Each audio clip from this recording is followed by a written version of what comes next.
La Pizarra Podcast es un proyecto de difusión pedagógica y formación permanente de la sección de educación primaria de la Escuela de Formación Docente de la Universidad de Costa Rica. Estás escuchando La Pizarra Podcast con Jaime Ramos.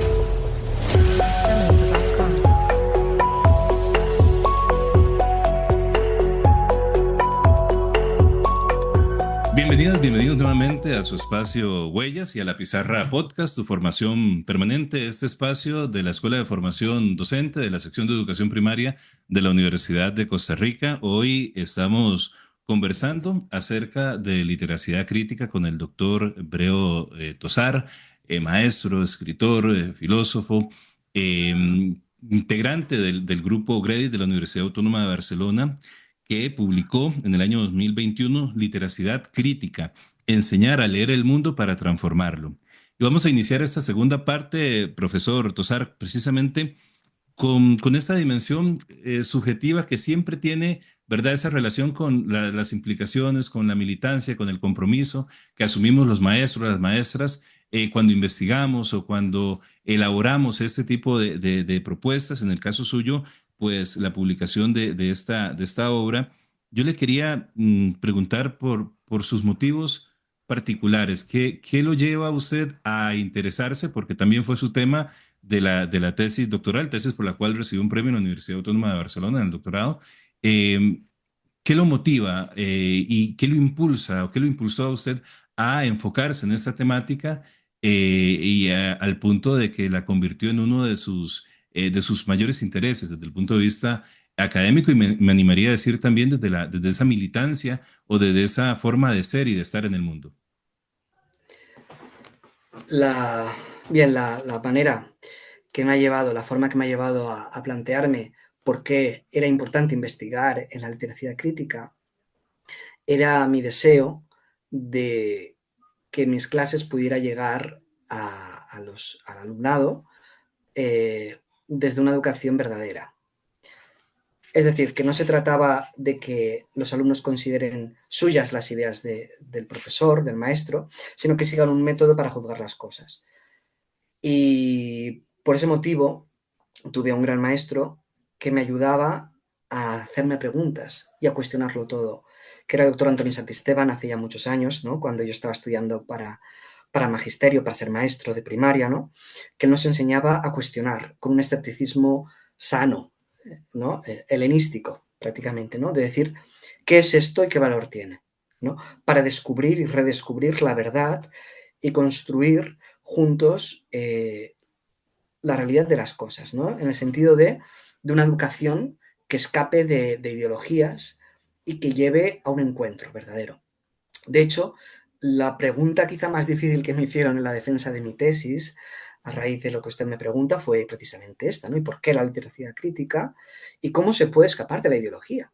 Si todos estamos imbuidos en ella y todos tenemos una visión del mundo fruto de experiencias personales, porque no es lo mismo haber vivido en un país como Costa Rica que en España o en Brasil o en Sudáfrica o en Australia. Es decir, la visión que tenemos del mundo se corresponde muchísimo también con las influencias que hemos recibido.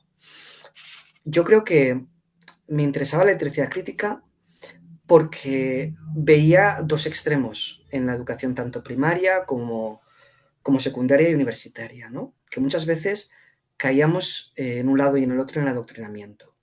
Mira, Roger Scruton, un pensador británico recientemente fallecido hace unos años, decía que cuando los alumnos reciben críticas de antemano y las conclusiones, estamos adoctrinando, ¿no?, porque las discrepancias y el escepticismo son vistas como ignorancia, como que esto no toca, no preguntes esto que te tachan de lo que sea, ¿no? Eso es adoctrinar porque se pretende construir la realidad desde un punto de vista ideológico, ¿no? Es decir, que el alumnado reciba ya la crítica de antemano. Eso creo que es un error.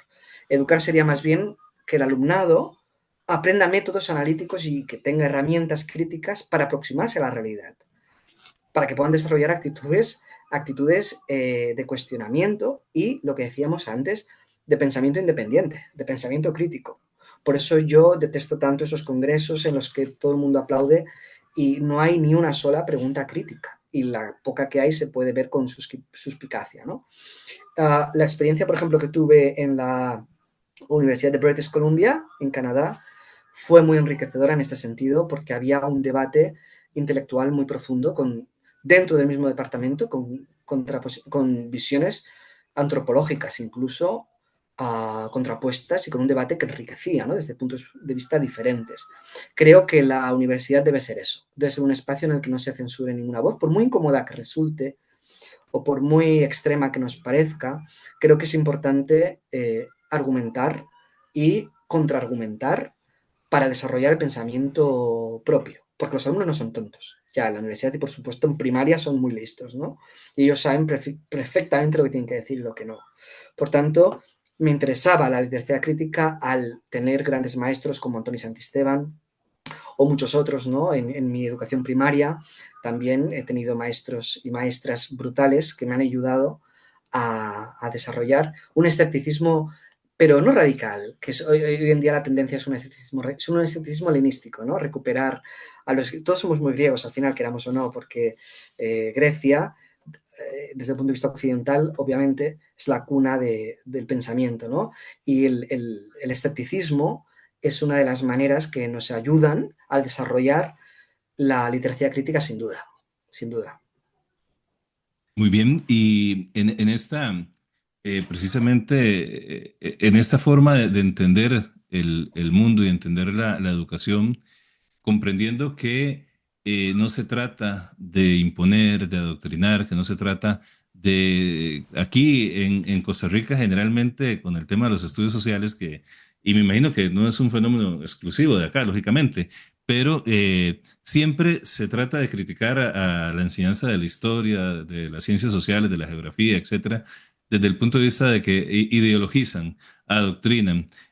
Cuando estas asignaturas se orientan en ocasiones, tal vez sin llegar a lo que realmente se requiere de esta literacia crítica, de este pensamiento crítico, a cuestionar el orden establecido en lo político, en lo social, ¿verdad? Por parte de grupos políticos, etcétera. Incluso este humildísimo espacio ha sido en su momento, pues, objeto de ese cuestionamiento.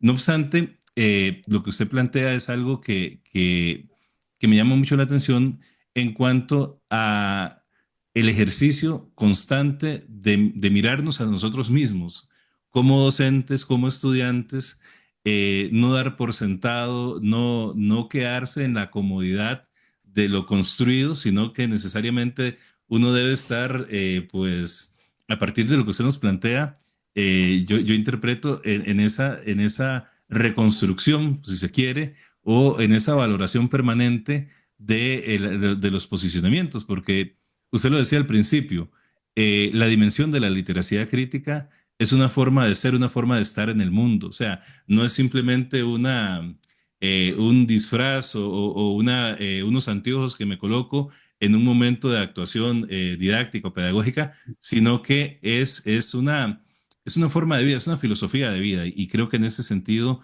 le comprendo la motivación y claro, es una temática realmente apasionante y sobre todo vigente, porque usted nos ponía ahora ejemplos sobre la pesadilla del nazismo, del fascismo, pero lamentablemente, y esto no se trata de utilizar esas categorías de una forma irresponsable o a la ligera, pero lo que estamos viendo es un crecimiento del autoritarismo de grupos políticos que retoman ciertas consignas del nazismo y del fascismo y las enarbolan con todo orgullo, no solamente en América Latina, en Europa, prácticamente es una situación global. Y en esto tiene mucho que ver, o la educación tiene un compromiso.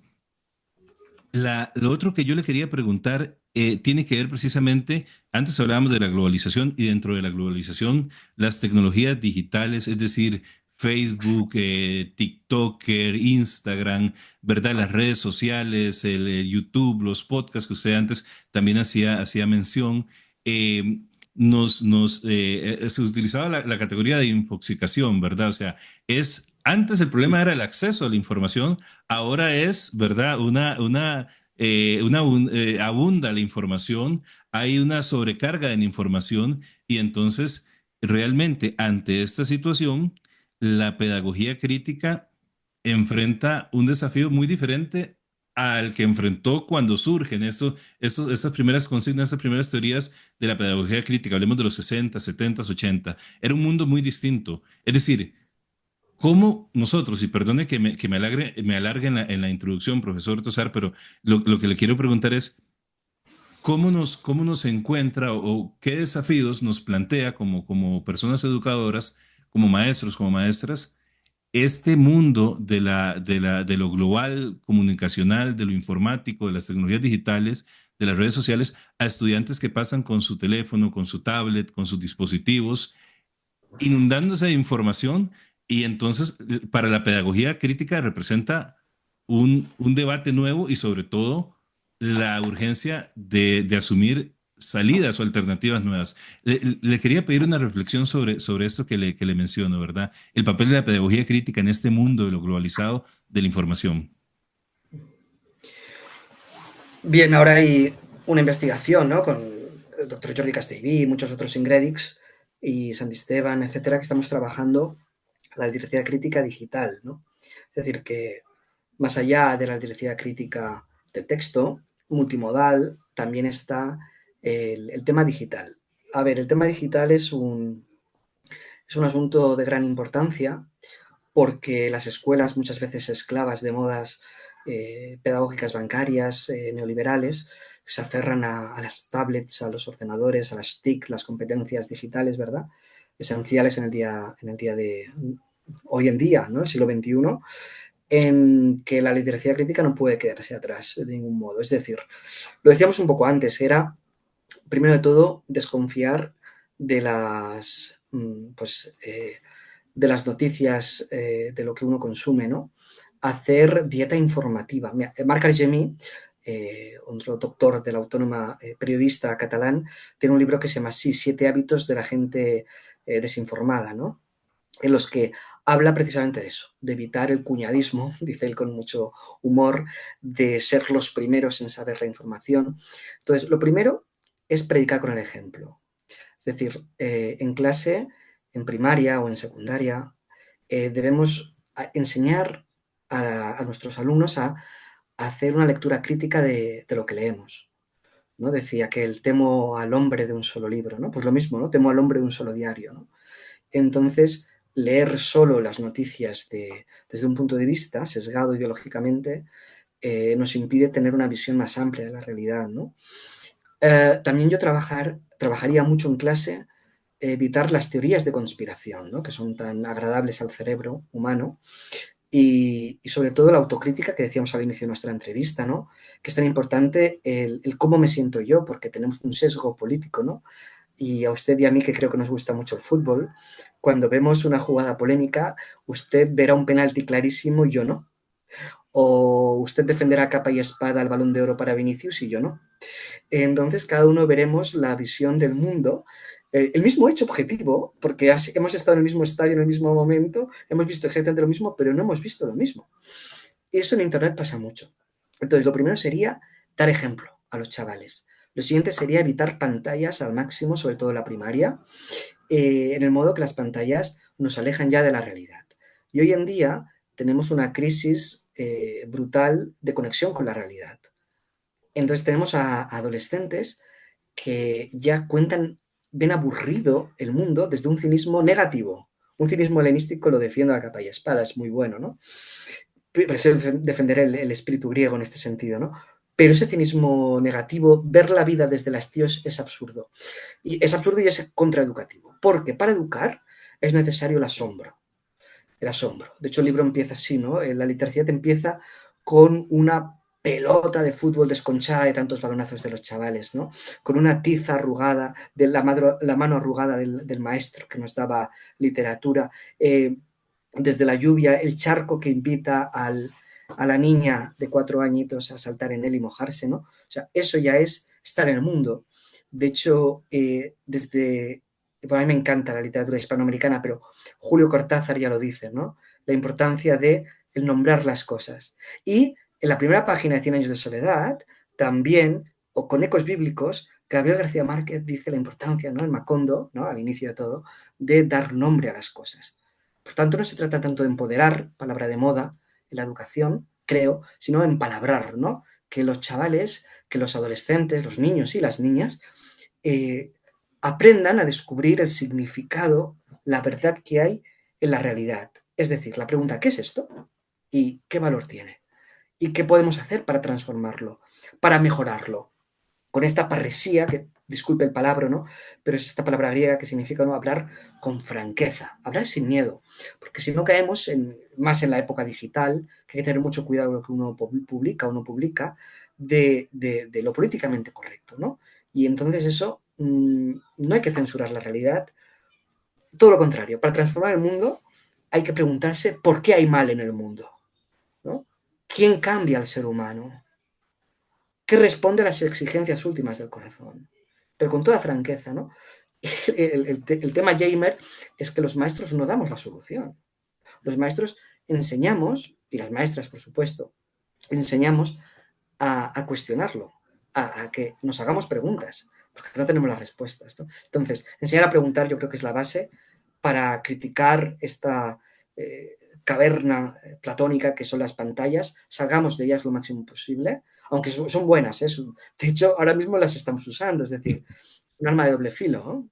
Entonces es bueno usarlas como un cuchillo, ¿no? Sirve para cortar, pero también puede ser para sesgar vidas. Por tanto, hay que educarlas, no hay que censurarlas tampoco, he dicho retrasarlas en primaria, pero en secundaria sí que es bueno enseñar a educar a no caer en la infoxicación que decíamos, en la manipulación, en las falacias, en los discursos de odio, en todo lo que conlleve la manipulación mediática al final. Nosotros en diferentes espacios hemos afirmado y tratamos de comprender, es una de las perspectivas con las que asumimos la comprensión de la didáctica de las ciencias sociales, de la didáctica de la historia, de los estudios sociales dentro de un sistema educativo como el nuestro. Pasa en Cataluña, en España, prácticamente en todo el mundo, en Latinoamérica, que generalmente la enseñanza de las ciencias sociales, los estudios sociales, es una asignatura en disputa, siempre, en todo momento. Y la literacidad crítica, creo que una de las derivas o de los grandes aportes que tiene es que nos permite entender y esclarecer de alguna forma esta disputa. Es ver cómo convergen los diferentes grupos de intereses, las diferentes clases, las orientaciones en una asignatura que, como usted lo dice, tal vez no ofrezca las respuestas últimas o las claves de la comprensión del todo, lo social, pero que sí genera las pautas para hacernos esas preguntas sobre lo social, es decir, empezar a construir el pensamiento histórico, el pensamiento político, y a partir de ese pensamiento histórico, ese pensamiento social, ese pensamiento político, después vienen las actuaciones políticas que tienen una repercusión, ¿verdad?, en esa realidad. En ese sentido, ¿cómo situarse de la literacidad crítica en una asignatura en disputa?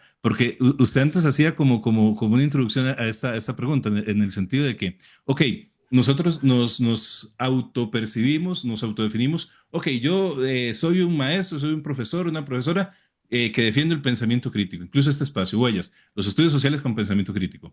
Pero ¿qué tan crítico soy realmente? O sea, ¿qué tan autocrítico soy? ¿Qué tan autocrítica soy en mis salones de clase, en las reflexiones que hago sobre mi mediación pedagógica y sobre todo cómo me posiciono siendo una persona situada históricamente con su ideología, como usted lo decía, con su forma de entender, en una asignatura que ya de por sí es objeto de disputa? Entonces, realmente creo que la responsabilidad que eso implica y la complejidad de esa situación que tenemos los profesores, las profesoras de estudios sociales, en general de las ciencias sociales, de la filosofía, etcétera, etcétera, implica pues una constante reflexión. ¿Cómo entender esto, profesor Tosar? Pues yo creo que a través del testimonio real de las personas de carne y hueso o de ficción que encontramos en libros o en películas, creo que es lo más importante. porque los discursos, como decíamos antes, los podemos aprovechar, los podemos manipular, es muy fácil manipular, ¿no? Ideológicamente, en una sociedad emotivista radical, ¿no? Que ha sucumbido, ¿no? Después de Heidegger a la muerte de la verdad y de la metafísica, que creo que es un gran error, ¿no? O las influencias perniciosas de Rousseau y de Kant en la educación son terribles, pero aterrizando un poquito, ¿no? a su pregunta, yo creo que a través del testimonio real de maestros y maestras que tienen un impacto. Tenemos, por ejemplo, El milagro de Anna Sullivan, que es una película maravillosa en la que nos enseña cómo una buena maestra puede sacar lo mejor de la más difícil de las alumnas. El milagro de Anna Sullivan. O Rebelión en las aulas, con Sidney Poitier como actor, magnífico, en el Londres obrero durísimo de los años 60, como, no sé en Hispanoamérica cómo se llama, en inglés, Teacher with Love o algo así, ¿no? Pues por Club de los Poetas Muertos, o El hombre sin rostro también, El indomable Will Hunting, Ser y tener, Los chicos del coro, El profesor, o recientemente la película Radical mexicana, me ha parecido muy buena en este sentido, ¿no? O sea, yo creo que la gran importancia que tienen los maestros y maestras, que es la profesión más humilde y más enorgullecedora que existe, que es la de ser maestro, ¿no? Decía Steiner. Es fundamental. Para acabar, yo diría pues un ejemplo claro de cómo llevarlo al aula, volviendo al tema del horror nazi, Sophie Scholl, que también hay una película alemana, por cierto. Pues Sophie Scholl era una estudiante de 21 añitos que se rebeló contra el horror nazi en la Universidad de Múnich, con su hermano y con sus amigos, a partir de la literatura crítica, que es la lectura y la escritura, porque escribían cuartillas y las desparramaban por Múnich para condenar la ideología fascista nazi de Hitler. Entonces, pues esta figura, estos estudiantes del grupo de la Rosa Blanca, me parece que sí que llevan a cabo una lectura del mundo crítica para transformarlo desde el amor a la verdad y a la justicia. Que el nazismo está mal, y bueno, se jugaron la vida, ya lo creo, ¿no? Entonces, alumnos así, con 21 años, pues para nosotros es un gran ejemplo de lo que debe ser transformar el mundo. No olvidemos que los hombres que saltaron a la playa de Omaha en el desembarco de Normandía en el 44 eran chavales de 22 años, 23. Tuve la suerte de conocer a alguno de ellos hace unos años en Estados Unidos, y claro, el testimonio que ellos te explican es maravilloso, ¿no? Como con 22 años están preparados a dar su vida contra el fascismo, ¿no? O mi propio abuelo Julio, que con 17 años se enroló en las milicias revolucionarias, republicanas, contra el fascismo que estaba atacando en España, ¿no? Y bueno, luchó toda su vida, toda la guerra, quiero decir, toda la vida también, ¿eh? Pero toda la guerra civil española terrible contra el monstruo del fascismo, pues con su oficio de obrero, de mecánico. Es decir, ¿qué tenemos que hacer? Rebelarnos contra la injusticia.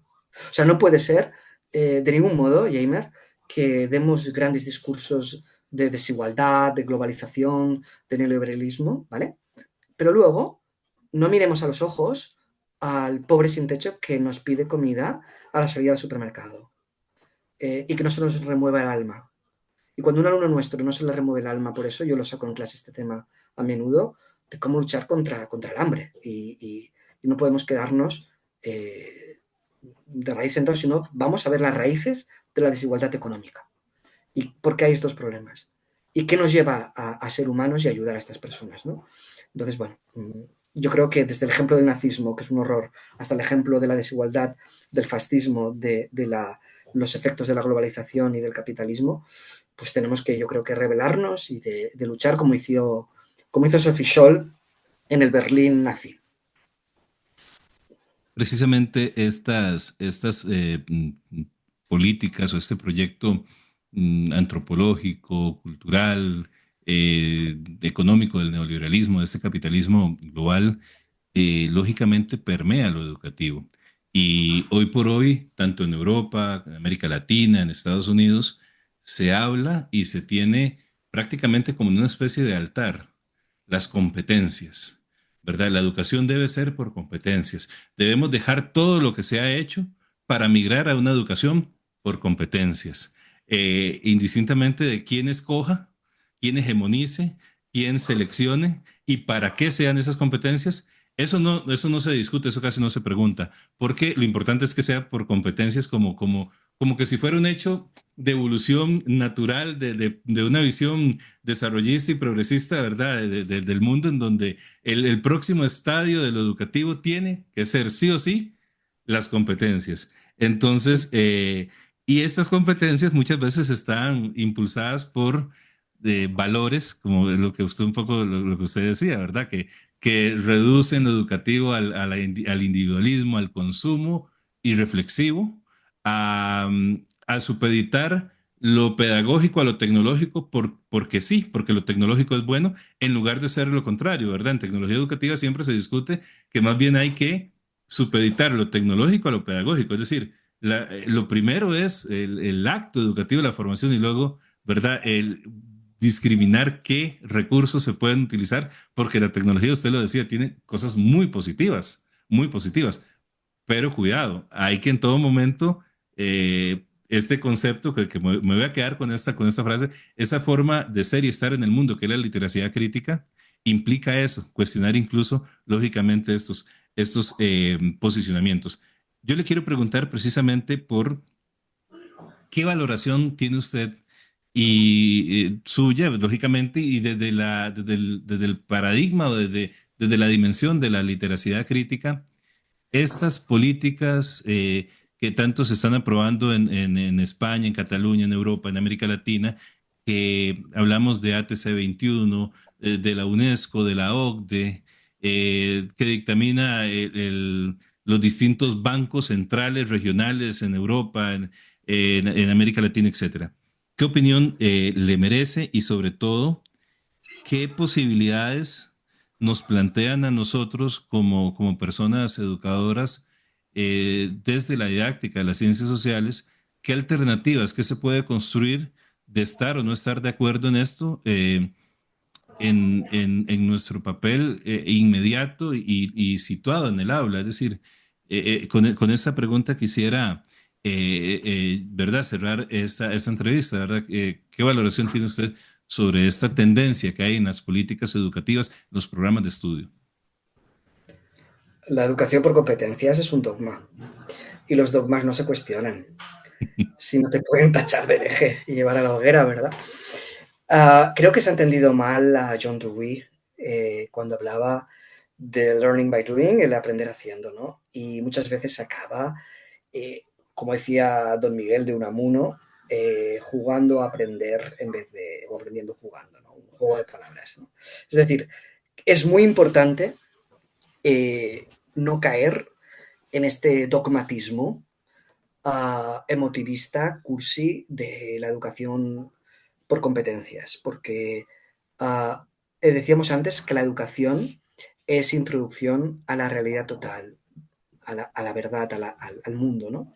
Pero ¿qué hacer cuando la sociedad líquida, posmoderna, según Bauman, esta posmodernidad, no hay verdad, todo es mentira, todo es un relato, todo se construye todo, no hay una verdad a la que descubrir?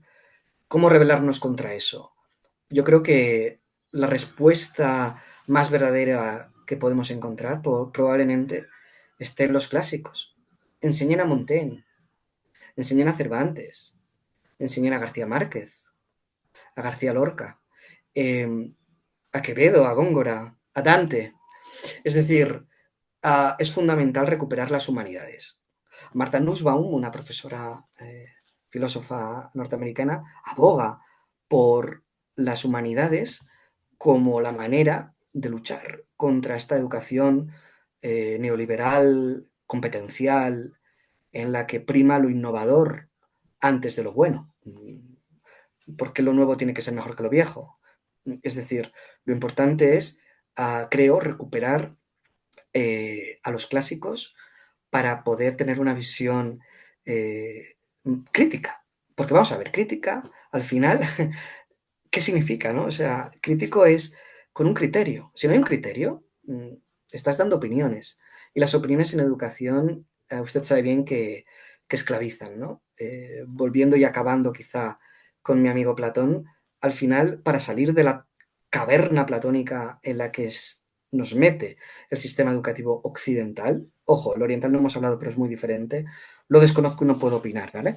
Pero nuestra educación occidental es absolutamente la caverna de Platón, en la que nos tienen esclavizados con unas cadenas a maestros y alumnos, en la que, como usted sabe, solo el que haga el esfuerzo titánico de salir, que no es fácil, no es cómodo, y para los chavales hoy en día lo tienen difícil, ¿no? Si no les educamos a nuestros alumnos, a nuestros hijos en el esfuerzo, no podrán salir de esa cueva para ver que lo que están viendo eran sombras de la verdad, con mayúsculas, de la luz, del bien, de la belleza, palabras prohibidas hoy en día, del amor con mayúsculas. Entonces, para salir de ahí, los maestros, las maestras, los profesores, tenemos que llevar a los alumnos fuera con nuestro testimonio real, no con nuestros discursos políticamente correctos, sino con testimonios de maestros como Jorge Martínez en Barcelona, que acoge a personas sin techo y les ayuda, o se van con prostitutas de la calle, que son esclavas hoy en día en Barcelona y en otras ciudades, ¿no? Entonces, con estas personas dan testimonio, lo que quiero decir. La teoría crítica, el meollo, con lo que me gustaría acabar, es que para huir de la ideología neoliberal sobre todo, pero cualquier tipo de ideología, la ideología marxista también me da igual, para escapar de las ideologías lo que tenemos que hacer es descubrir juntos qué nos hace humanos. ¿Cómo descubrirlo? Aparte de los proyectos, los ejemplos que hemos dado, ¿no? Y que están en el libro, yo acabaría con la importancia de la educación física. Como un partido de fútbol entre palestinos e israelíes es lo más educativo que existe, o la educación musical. Como la música puede ayudar a unirnos, ¿no? Acabaré con la película y la novela del Poder de Uno, o La Fuerza de Uno, en la que precisamente los valores que más educan son la música y el boxeo y la educación física. Es la manera que tenemos los humanos, los seres humanos, de ideologías muy diferentes, de creencias, de religiones muy distintas, a ver qué es aquello que nos une. El deporte, la música, nos une y evita guerras, evita conflictos, los conflictos son inherentes, evita batallas, evita el odio, ¿no? Por tanto, queremos una escuela que ame, o como decía el poeta mexicano Amado Nervo, y lo citaba muy a menudo nuestro querido Joan Pagès, que paz descanse, decía que aquí se piensa, también aquí se lucha y aquí se ama. Profesor Alfredo Tosar, maestro, escritor, filósofo, autor de Literacidad Crítica, Enseñar a leer el mundo para transformarlo, el libro que recomendamos a todos y todas, doctor en Didáctica de las Ciencias Sociales por la Universidad Autónoma de Barcelona. Muchísimas gracias por haber pasado a La Pizarra Podcast y por haber dejado huellas con nosotros. Muchísimas gracias. Muchísimas gracias, un placer, Jamer. Esperamos conversar muy pronto sobre este y muchos otros temas más. Un abrazo. Gracias, un abrazo.